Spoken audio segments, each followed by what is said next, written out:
참솔 심리사전입니다. 집단무의식에 대해서 이야기하도록 하겠습니다. 집단무의식은 스위스 정신의학자인 칼 융에 의해서 처음 제시된 개념입니다. 그 이전에는 무의식, 프로이드엔 무의식만 있었지 집단무의식이라는 용어 자체가 없었죠. 칼 융은 집단무의식에 대해서 설명을 하면서 무의식 자체가 집단화되어서 나타나고 그것이 옛 선조에서부터 조상으로부터 의식화되지는 않았지만 후손들에게 끝없이 전해 내려오는 유전자와 같은 것이다. 유전자 속에 집단무의식화되어 있다라고 이야기를 했습니다. 그래서 말 그대로 무의식이 집단에 나타나는 것이다 라는 것을 이야기할 수 있는데, 이 집단은 크게는 인류 전체를 이야기하게 되죠. 인류 전체에 해당되는 집단은 한 생명체, 한 존재로서의 무의식적인 내용을 포함하고 있습니다. 그 하위 집단으로는 민족 정도가 해당이 되겠죠.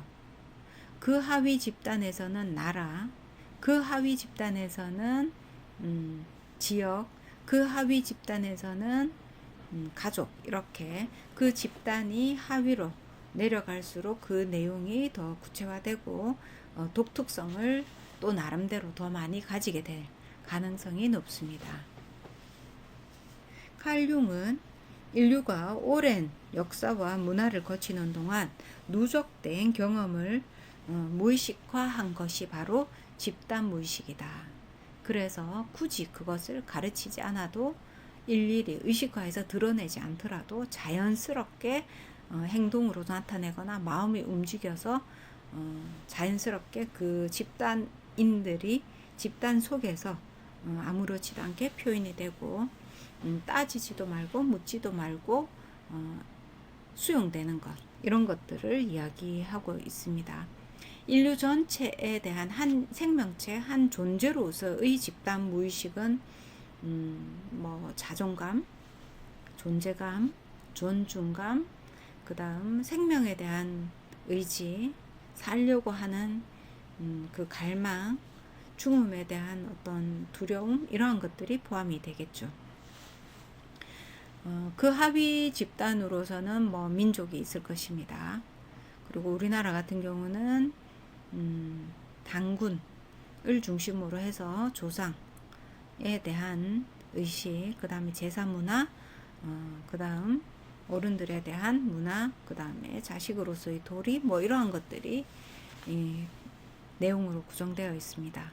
그리고 더 하위 집단으로 가면 전라도 지방, 경상도 지방, 각 지역마다 자기들끼리 가지고 있는 의식화되지는 않았지만 자연스럽게 따라가게 되는 그런 문화들이 있습니다. 언어 또한 그 집단 무의식 속에 포함이 되어 있는데요.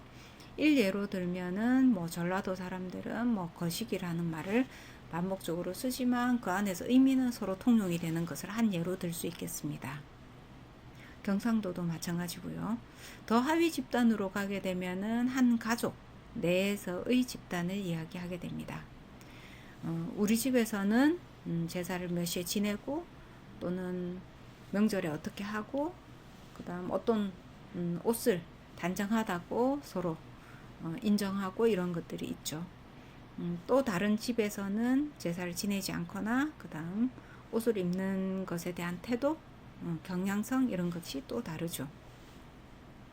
그래서 성인이 결혼을 할 때 그 한 집단과 집단의 만남이 되는 겁니다. 가족과 가족이 만나서 또 하나의 가족을 만들듯이, 자, 이러한 부분을 우리가 집단 무의식이고, 무의식적인 내용 안에는 문화가 매우 그 주 내용으로 들어가 있습니다.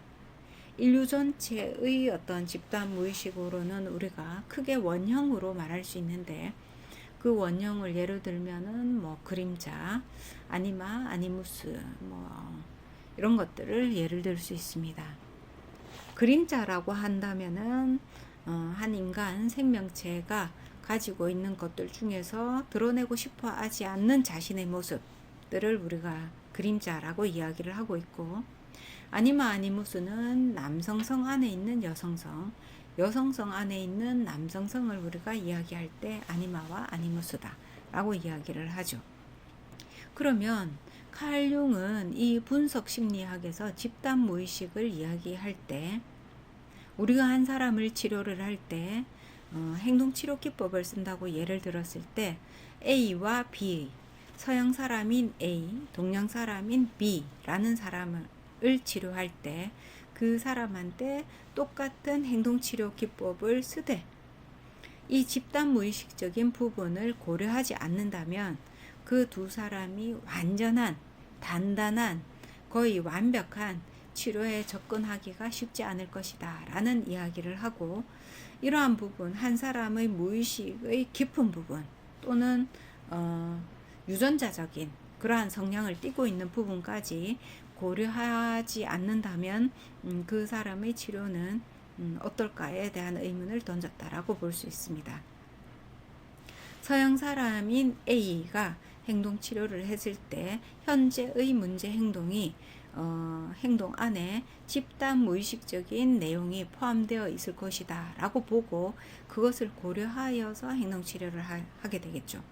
동양 사람인 경우에는 서양 사람과 다른 집단 무의식적인 내용을 포함한 현재 문제 행동이 있을 것이고 그것을 고려하고 행동치료를 해야 된다라는 것을 예로 들 수 있을 것입니다. 각 개인마다, 가족마다 집단 무의식이 다르듯이 개인마다 그 무의식적 내용이 상이하니 치료자에게는 한 인간에 대한 치료자로서의 그가 가지고 있는 집단 무의식적인 내용을 고려하여야 한다라는 것이 칼 융의 치료적 접근에 해당이 된다라는 것이죠. 그래서 분석 심리적인 치료를 진행했을 때 그 치료는 매우 단단하고 한 사람이 그 치료를 통해서 지속적인 성장을 가질 수 있다라는 것이 바로 칼 융의 분석 치료에 대한 기본 전제입니다. 자, 오늘은 많은 내용을 포함하고 있는데 집단 무의식에 대해서 조금 예를 들면서 간단하게 한번 설명을 해보았습니다.